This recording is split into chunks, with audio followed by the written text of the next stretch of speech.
साथियों नमस्कार। आप देख रहे हैं सुशील कुमार उपाध्याय यूट्यूब चैनल। साथियों आज की विशेष रिपोर्ट बिहार राज्य से एक बार मैं पुनः आप लोगों के समक्ष प्रस्तुत करूंगा। प्रदेश में कार्य करने वाले 17,000 साक्षरता कर्मियों के बहाली को लेकर क्या जानकारी आ रही है।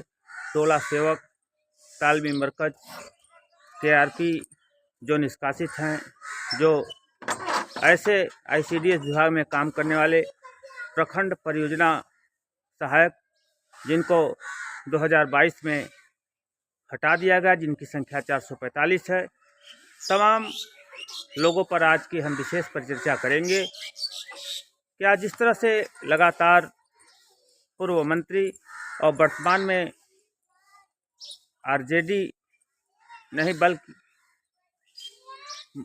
जिस तरह से मुख्यमंत्री नीतीश कुमार के दल के लोग आज इन तमाम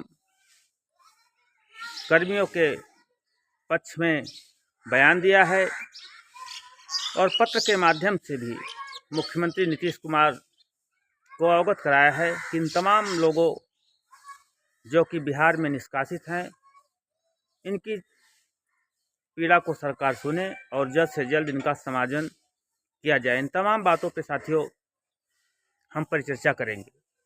सर्वप्रथम हम बात कर रहे हैं प्रदेश में काम करने वाले 17,000 साक्षरता कर्मी, जिनके संदर्भ में आप हमारे चैनल पर जाएंगे तो स्पेशल वीडियो मिल जाएगी, जहां पर पूर्व मंत्री अनुसूचित जात एवं अनुसूचित जनजात मंत्री के रूप में रहे रत्नेश सादा जी द्वारा विधानसभा में भी 229 घ के तहत इनकी बहाली की मांग की गई थी और इसका जवाब 15 से 20 दिन में सीमित के माध्यम से आएगी।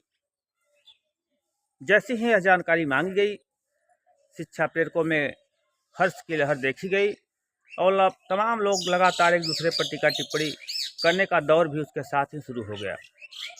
उसके बाद साथियों एक और बड़ी खुशखबरी निकल कर आ रही है, जहां पर प्रदेश में काम करने वाले 17,000 साक्षरता कर्मी जो मार्च 2018 से बाहर चल रहे हैं, उनको लेकर माननीय पूर्व मंत्री और वर्तमान में विधायक के तौर पे सत्ता पक्ष के रत्नेश सादे जी द्वारा एक पत्र माननीय मुख्यमंत्री नीतीश कुमार को लिखा गया और तमाम विभागों में काम करने वाले संविदा के रूप में कर्मचारी निष्कासित जो हैं, उनकी पीड़ा माननीय मुख्यमंत्री के समक्ष रखी गई।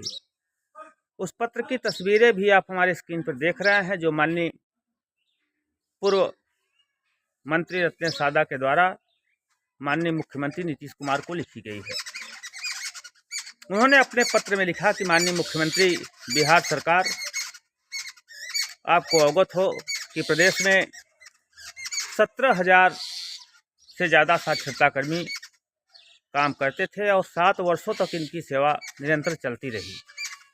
बीच बीच में इन 7 वर्षों में सरकार लगातार इनके कार्यों का सत्यापन करती रही, इनका एक्सटेंशन होता रहा, लेकिन बिना कोई कारण बताए, बिना कोई सूचना के मार्च 2018 में इनको बाहर का रास्ता दिखा दिया गया। तभी से ये लोग अवसाद में हैं और लगातार ये लोग संघर्ष की राह पे हैं। अभी तमाम परिस्थितियों के बाद इनका बकाया मानदेय भी नहीं मिल पाया है, तब से ये लोग लगातार संघर्ष कर रहे हैं।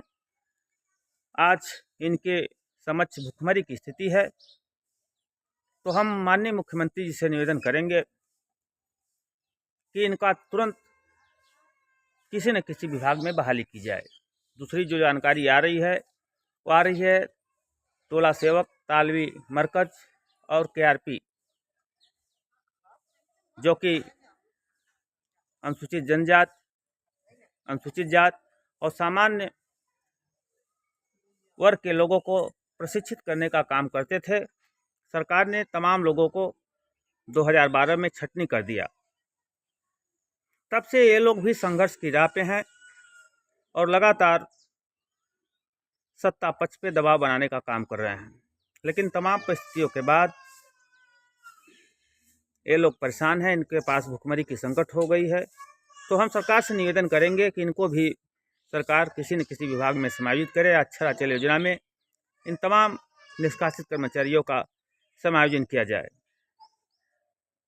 इसके बाद इन्होंने ICDS विभाग में काम करने वाले प्रखंड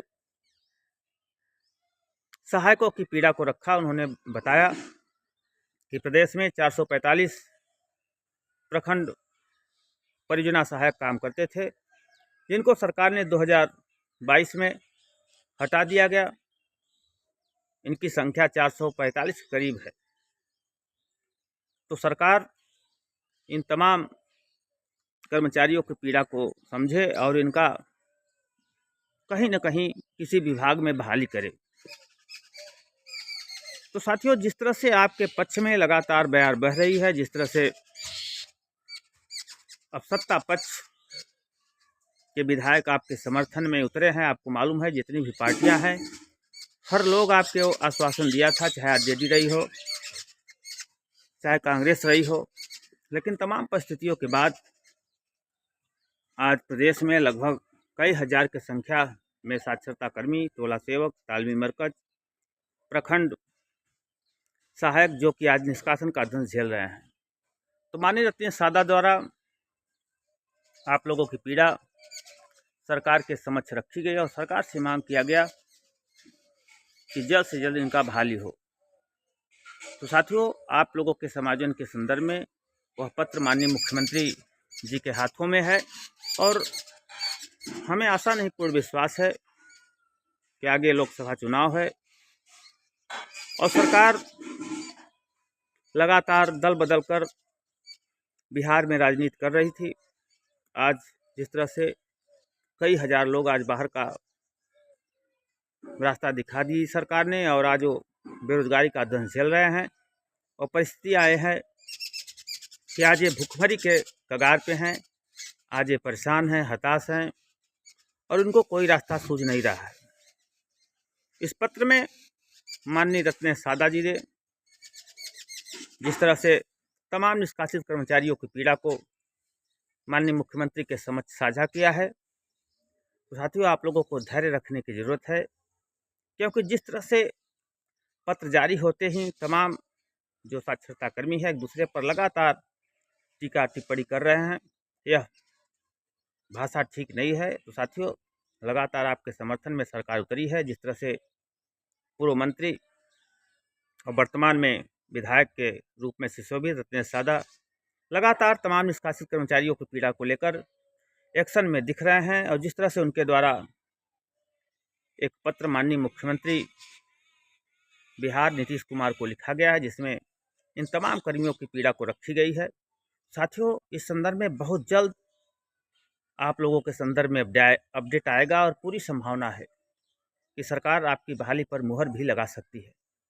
आगे साथियों जैसी भी जानकारी आएगी हम सर्वप्रथम आप तक पहुंचाएंगे। तो जो साथी पहली बार हमारे चैनल पर विजिट कर रहे हैं, हमारे चैनल को सब्सक्राइब कर लें और बेल आइकन को दबा दें, जिससे साक्षरता कर्मियों सहित तमाम निष्कासित कर्मचारी, संविदा कर्मचारी, देश प्रदेश की लेटेस्ट खबरें सर्वप्रथम आपको प्राप्त हो सके। साथियों, आज की बड़ी खबर आज आ रही है बिहार राज्य से, जहां पर बिहार के विधायक सत्ता पक्ष के माननीय रत्न सादा जी द्वारा माननीय मुख्यमंत्री नीतीश कुमार को एक पत्र लिखा गया है, जिसमें निष्कासित शिक्षा प्रेरक, टोला सेवक, तारकी मरकज, KRP और ICDS विभाग में काम करने वाले निष्कासित 445 प्रखंड सहायक की पीड़ा को दर्शाया गया, उनकी बहाली की मांग की गई है। साथियों, जैसे ही आगे कोई अपडेट आएगी हम आप तक पहुंचाएंगे। साथियों, धन्यवाद, नमस्कार।